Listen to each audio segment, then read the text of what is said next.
샬롬. 말씀으로 하루를 마무리하는 시간, 바이블톡 시간에 함께 하신 여러분들을 환영하고 축복합니다. 추석 연휴 동안 가족들과 함께 기쁘고 은혜로운 시간 보내셨는지요? 오늘도 함께 말씀으로 하루를 마무리하시면서 은혜의 시간 함께 누리기를 소망합니다. 오늘은 시편 115편 1절의 말씀을 함께 보시면서 우리가 묵상의 내용을 나누실 텐데요. 여호와여, 영광을 우리에게 돌리지 마옵소서. 우리에게 돌리지 마옵소서. 오직 주는 인자하시고 진실하심으로 주의 이름에만 영광을 돌리소서.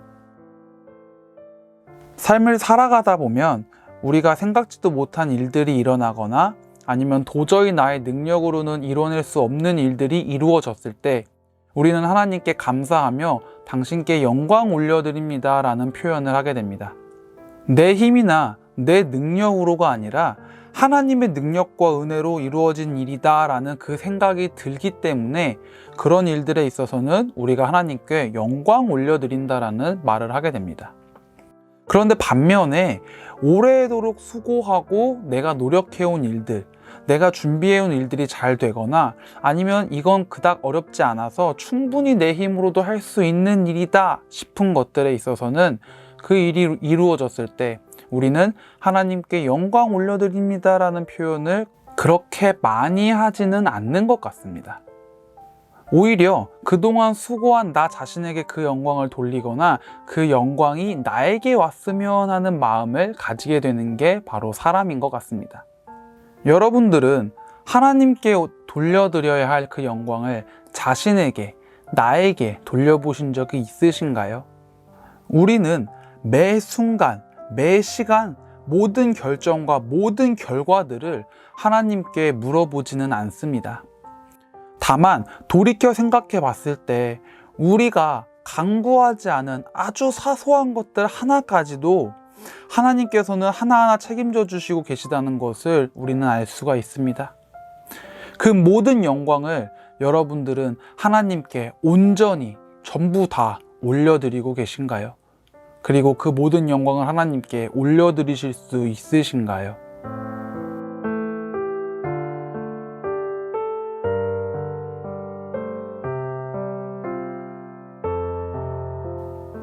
우리가 하나님께 영광 올려드립니다 라는 그 표현, 그 말들을 하는 경우가 보통 언제 있을까요?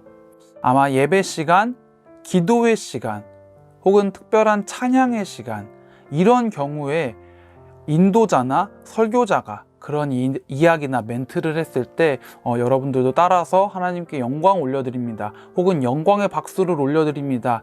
이럴 때 영광 올려드린다라는 말들을 많이 해보셨을 텐데요. 생활 속에서 소소한 기도의 시간이나 묵상의 시간에는 보통 나 자신을 위한 혹은 회개나 감사, 간구 이런 시간들, 이런 말들을 하나님께 많이 하게 되는데 특별히 이런 시간에는 하나님께 영광 올려드립니다 라는 이야기는 잘 하지 않게 되는 것 같습니다. 왜 그런 걸까요? 아마도 영광 올려드린다, 하나님께서 영광 받으신다 라는 것에 대해서 우리는 너무 큰 의미를 담아두고 있기 때문일 겁니다. 하나님께 영광 돌려드리는 일이라면 애굽을 탈출하는 정도는 돼야지, 여리고성이 무너지는 정도는 돼야지, 이런 대단한 사건이 있어야지만 영광을 돌려드린다라고 생각하기 때문에 하나님께 영광 돌려드린다라는 것에 있어서 우리는 굉장히 거창하게 생각하게 됩니다.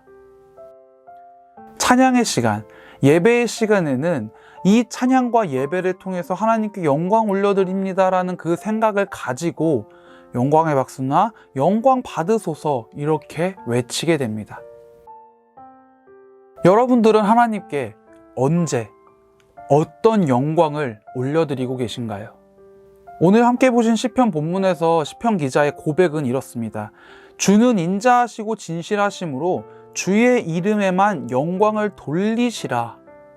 이런 고백인데 우리가 하나님께 영광을 올려드리는 것은요, 어떤 큰 사건이나 대단한 은혜에 대한 것들만이 아니라 주님의 인자하심, 주님이 인자하시기 때문에, 즉 주님의 그 사랑에 대한 모든 것들에 있어서 오직 주님만 영광 받으셔야 합니다. 라는 기자의 그 고백을 우리는 확인할 수 있습니다. 우리는 하나님께 모든 것을 맡기며 모든 은혜가 다 주님께로 온다라고 고백하면서도 정작 감사, 영광은 선택적인 감사와 선택적인 영광을 올려드리고 있지는 않은지 한번 생각해 봤으면 좋겠습니다. 여러분들의 삶, 그 모든 순간에 역사하시는 하나님의 은혜와 영광에 감사하고 또 그 영광을 내 것이 아니라 하나님의 것이다 라는 확실한 믿음이 있으신다면 그 영광을 올려드리는 시간은 묵상 시간이 되었든 일하는 시간이 되었든 휴식 시간이나 내가 개인적으로 시간을 보내는 운동의 시간이나 언제든지 하나님께 영광을 올려드리는 것은 가능해질 것입니다.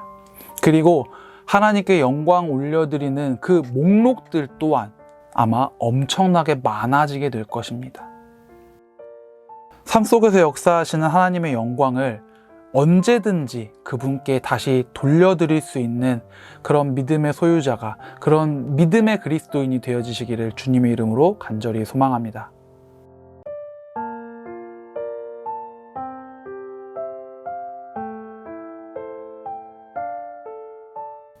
추석 선물이나 생일 선물 같은 것들을 이렇게 고르다 보면은 한 가지 고민을 하게 되는 게 과연 이 사람이 어떤 선물을 받고 싶어 할까라는 겁니다. 하나님께 영광을 돌려드릴 때도 저는 마찬가지라고 생각을 하는데요. 그저 말로만 주님께 영광 올려드립니다 라고 고백하는 것이 아니라 나에게 허락해 주신 그 영광을 하나님께 어떻게 돌려드릴 수 있을지, 하나님께서는 과연 나에게 어떤 영광을 어떻게 받고 싶어 할지 항상 고민하고 생각할 수 있어야 합니다. 하나님께서는 과연 나에게 어떤 영광을 받고 싶어 하실까? 나의 목소리, 나의 찬양, 나의 간구, 나의 예배? 그렇다면 나는 과연 어떻게 하나님에게 이 영광을 올려드릴 수가 있을까? 봉사? 예배? 아니면 나의 삶? 나의 모습? 나의 언행? 신앙생활을 할 때 우리는요, 너무 추상적으로 대충대충 신앙생활 하려고 하는 부분들이 좀 있습니다. 하지만 신앙생활은 많은 고민과 많은 고뇌가 함께 해야 되는 아주 어렵고 때로는 고통스럽기까지 한 그런 고민과 고뇌의 시간임을 여러분들이 반드시 기억하셨으면 좋겠습니다. 하나님께서 나에게 원하시는 것이 과연 무엇인지를 늘 고민하고 생각하며 간구할 수 있어야 합니다. 나의 삶이 어떻게 하나님에게 영광을 돌려드릴 수 있을지 늘 고민하고 생각하면서 오늘 시편 기자의 고백처럼 모든 영광을 하나님께 돌리기 위해서 고백하고 노력할 수 있는 그런 귀한 믿음의 자녀들, 귀한 믿음의 그리스도인들이 되기를 주님의 이름으로 간절히 소망합니다. 오늘 이 묵상의 시간, 과연 하나님께 내가 받은 영광은 어떤 것들이 있는지, 그리고 그 영광들 중에 내가 하나님께 다시 돌려드리지 않은 것들은 무엇이 있는지 생각해 보시고 주님 앞으로 그 영광들 올려드릴 수 있는 귀한 은혜의 시간 되어지시기를 간절히 소망합니다.